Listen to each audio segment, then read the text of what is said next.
Welcome to the Practical Growth Podcast. I'm your host, E.B. Johnson, top writer on Medium.com, published author, and master practitioner of neuro-linguistic programming. You've landed on the podcast that takes you on a journey into the heart of relationships and self-discovery.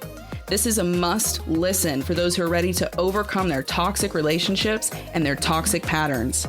You can expect real talk, practical guidance, and raw and relatable guests that you'll be talking about for weeks. Let's get into it.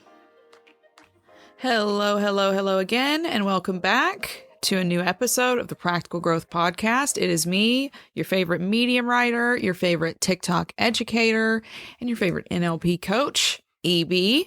And we are back again with another great episode. It's another week, another new episode. And once again, I'm here to tantalize and to tingle your brains and to hopefully teach you something that you didn't know, something that's going to help you break some patterns and maybe have a new outlook on your childhood, your past, and your future, especially where narcissists are concerned.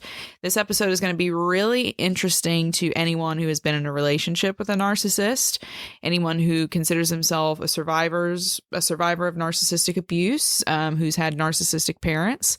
And what we're going to be talking about is this: the two parenting styles which are most credited with helping to create narcissistic adults. That's right. There are a lot of factors that go into narcissism. And today we're going to be focusing on a really central component of, how narcissism develops. And that's parenting. That's parenting. That's the way a child is raised and what they are allowed to believe in throughout their childhood. So buckle up, because it is going to be a really fun ride. Just before we jump into things, though, I just want to remind you that spots are open now for my group coaching membership. You can get instant access to exclusive content, polls, and a private Discord community where you can chat one-on-one with me and other survivors just like you who are rebuilding their lives and who are taking action to really transform the way they believe and the way they act in their relationships, at work, basically everywhere. The best part of this group coaching membership, of course, is the live workshops. You get multiple live workshops every month featuring me and featuring other incredible guest hosts. And we deep dive into everything, right? From recovering from trauma to taking back our lives after narcissistic abuse. These live workshops are delivered over Zoom, and they also come with a live Q&A. So you can actually ask me questions in real time and get answers to, the most important issues in your life. So if you want to become a part of that group coaching membership, all you have to do is head over to patreon.com/practicalgrowth and you sign up there. There's no pressure. You can cancel at any time. And it's a great way to build a community around yourself, people who understand what you've been through, and of course, to get coached by me. So if you want to become a part of that, make sure you head over and sign up today. It is first come, first serve, and spots are limited. So join the growth group and start taking some action to really improve your life. Make an investment in yourself, in your future, and your happiness, becoming the person you want to be by joining on patreon.com/practicalgrowth. All right. Let's get into it. We are talking narcissists. What makes them? How are narcissists created? There's so much misinformation on the internet. I cannot tell you, it seems like multiple times a week now I end up in some calamitous confrontation on TikTok or Medium with someone who says, all narcissism comes from childhood trauma. Narcissism is a trauma response. And that's not really the whole truth. Okay. There's a lot of misinformation out there about narcissism. And that's understandable because narcissism is incredibly complex. We're not just talking about a diagnosis of narcissistic personality disorder. Okay. Although we will touch on that. Narcissism, being a narcissistic person, means to have an unhealthy obsession with self, an unhealthy prioritization of self. It's taking that love of self too far. But the real issue is that it's rooted in insecurities, which drive that self-love to a really insecure, superficial place. It causes the narcissistic person to desire to be over others, even if that means subjecting them through manipulation and through trauma and through abuse. A narcissistic person doesn't have to be diagnosed with narcissistic personality disorder. When we say a narcissistic person in these spaces where we talk about abuse, what we're really talking about is these people, again, who have the unhealthy high levels of narcissism in which causes them to inflict harm on others. So that's really what we're talking about here. And that's a complex state of mind to get into. It may not seem like it, right? Because so many people boil it down to, oh, they get hurt as children or their parents don't pick them up enough. And so all narcissists become narcissists because of that. And that's not entirely true. So there are a lot of elements at play. Of course, that is a part of it, right? Parenting is a part of it. That's why we're going to be talking about it today. There's also neurochemical components at play. There are outside environmental elements at play. There's a lot that goes into making a narcissistic person, but parenting is certainly a foundational aspect of how someone could develop narcissism, narcissistic tendencies, or even narcissistic personality disorder in their adult life. Now, there are two parenting styles which are primarily thought to contribute to that parental element of narcissistic personality disorder or a narcissistic person. But before we take a look at those two primary parenting styles, we need to really remind ourselves of what a narcissist looks like, what a narcissistic person actually looks like, because it has gotten so watered down on TikTok, on Twitter, on Facebook, on Medium, everywhere. It's gotten so watered down. So let's just kind of recap again what a narcissistic person actually looks like, right? It's not just self-obsession. It's not just an arrogant person. That's not really what it is. Yes, they have grandiose delusions about who they are and like what role they inhabit in society. They will be obsessed with their own kind of self-brilliance. Like, I'm the smartest person in the room. I am, the most special, unique person in the room. They have a need for admiration, no matter what kind of narcissist you're dealing with. And they exploit others. They have an empathy deficit. That's really, really key, is that empathy deficit. And they're overwhelmed kind of by, this envy and this sense of entitlement. Okay. That's what we're talking about with a narcissist. And that manifests in different ways. You've got covert narcissists, or what's being called now the vulnerable narcissist, who does it by acting like the victim, right? That's how they get their admiration. That's how they meet that sense of entitlement. That's how they single themselves out as the most special and important person in the room, by being the biggest victim. And then you have the kind of overt, the grandiose narcissist, which is it's more of the stereotypical type, right? They stride big around the world and they beat their chests and they throw temper tantrums and center themselves everywhere all the time. And that's great. It's good to understand how those people exist in the world so that we can then take it backwards and understand how they could possibly come to this place where they demand the attention, they demand to be the center of everything, they want to be the most important person, but it all comes from insecurity. It all comes fundamentally from insecurity, because only an insecure person needs to project themselves so boldly. Only an insecure person needs to center themselves and be constantly validated and soothed emotionally by the people around them. So how is that person made then? How is this toxic stew put together? Well, parenting is absolutely a part of it. Parenting is absolutely a part of it. So that is what we are going to take a look at now. The two main parenting styles which are thought to contribute to this kind of narcissism, this narcissistic personality, this insecure person with grandiosity and attention-seeking behaviors. The two parenting styles which are thought to contribute the most to narcissistic personality disorder were first theorized in the 70s. So in 1971 and 1977, there was an Austrian psychoanalyst, Heinz Kohut, who established what's called the self-psychology model. Okay. And in that self-psychology model, he broke down a lot of things, but he specifically took a really deep dive into personality disorders. And he did this in two books, The Analysis of Self and The Restoration of Self. So in these books, it was some of the first significant theories of narcissistic personality disorder. This is some of the first times that we see narcissistic personality disorder mentioned.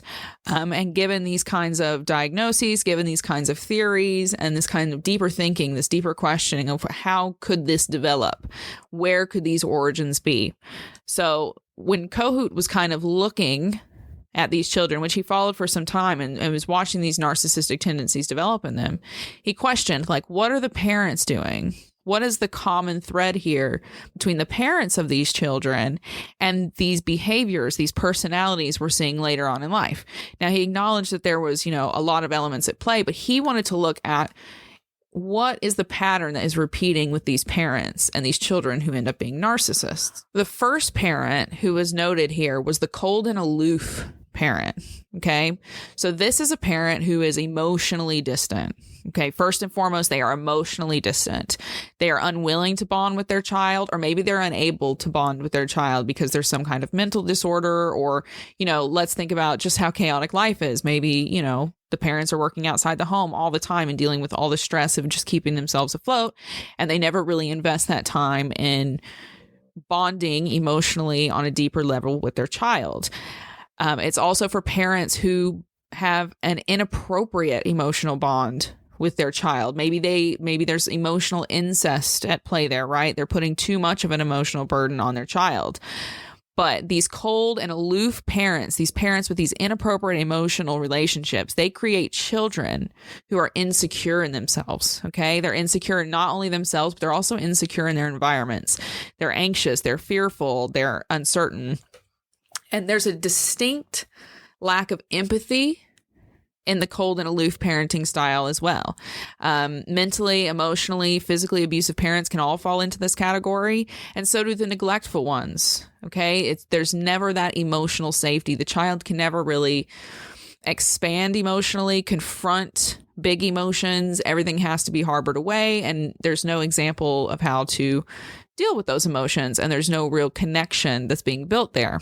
So while a warm parent, a loving parent, a healthy parent will teach their child to feel secure, to express their emotions, to feel whatever they need to feel, the cold and aloof parent who is on the other end of the spectrum does the opposite. They create an environment, a home, in which the child, there's just no experimenting with their sense of self, right? They don't ever receive healthy validation. And because of that, they become adults. They turn into adults who seek that emotional validation in others, who maybe hold other people accountable for their emotions. They become externally directed, which is at the core of narcissism. Again, something a lot of people don't realize. Narcissists have no internal direction. They are forever chasing outward validation, what they think they are supposed to have, the mask they think they are supposed to have, the life they think they are supposed to project to others. They are forever chasing that. And that's where a lot of that grandiosity can come in. And it can start with just these parents who never connect with them on an emotional level, or who make them feel emotionally unsafe in childhood.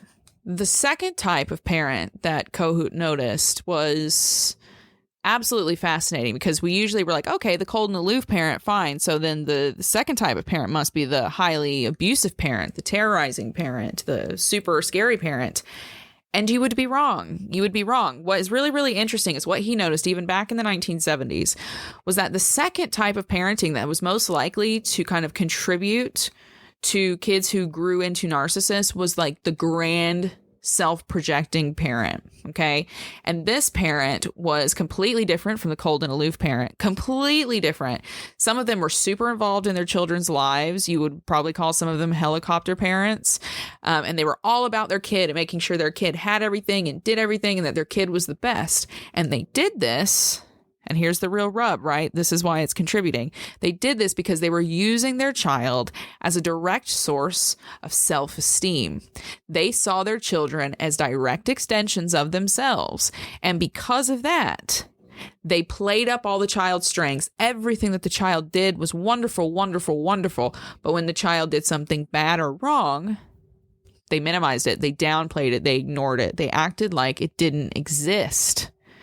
Okay, they didn't punish them for it. That was not really the theme. It just was kind of ignored. Maybe there was a bit of coldness, but it was ignored. And everything good about the child was played up so grandly that they grew up to be adults who went out into the world like grandiose narcissists, who strode over everything and tried to be perfect all the time and were ambitious and hungry and wanted to take everything.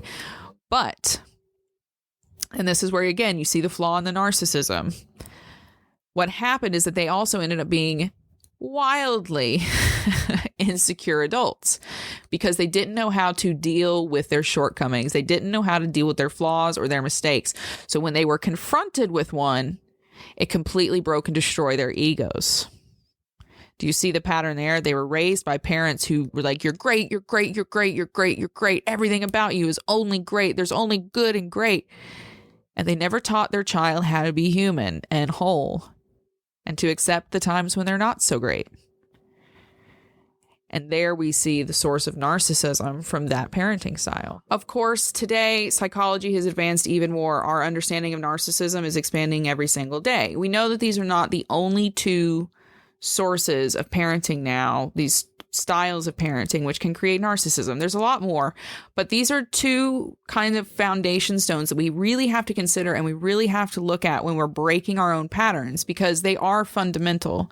They are fundamental. If you get the wrong child in that environment, right, with either one of those parenting styles, let's say a child who's already genetically predisposed to narcissism, a child who is maybe developing neurochemically, and there's certain balances or imbalances which make them more prone to that behavior. There is so much at play, and these two parenting styles are absolutely a core component of that, which cannot be denied, especially if we're honest and truthful about wanting to break this pattern, break these styles of parenting patterns that help to feed into people that even have the option to become narcissists as adults. If we can allow ourselves to accept the fact that parents play a central role in people who grow up to become narcissists or to develop narcissistic personality disorder, then we're one step closer. We are one step closer. And we're not even considering the inherited aspects at this point. We're just thinking about the treatment of these children that could help contribute to the beliefs and behaviors that put them on the narcissistic spectrum. If we want to break those patterns, there's, as a society, things that we have to do. First, we have to create more realistic parenting standards. We have to hold terrible parents accountable. And thirdly, we have to insist on better education for people who choose to become parents. We have to do away with the delusions which exist around parenting and family. The family unit should not be used for personal validation. It shouldn't be for the grandstanding of parental ego. We have to kind of drop this idea that we can be a part of the Brady Bunch. We can create our own Brady Bunch because it makes us feel good as parents. We have to get rid of those concepts and allow parents to live freely and openly in the truth that things are rough. It's an almost impossible, and it definitely is an ungrateful task. And they need to seek help for significant abnormalities that they notice. From that place, we are empowered to start holding bad parents accountable. When we change this kind of delusional pedestal that we've put the family unit on, we can then move to hold bad parents accountable. We can acknowledge them, we can expose them, we can bring them out to light, and we can cut the endless supply that these insecure and narcissistic people have by creating children who are powerless, who are stuck to them and have no choice but to give them whatever it is they demand of them. Okay, and that's how we're going to break with these abusive, controlling people who become these emotionally distant, cold, aloof parents that create more narcissists down the line.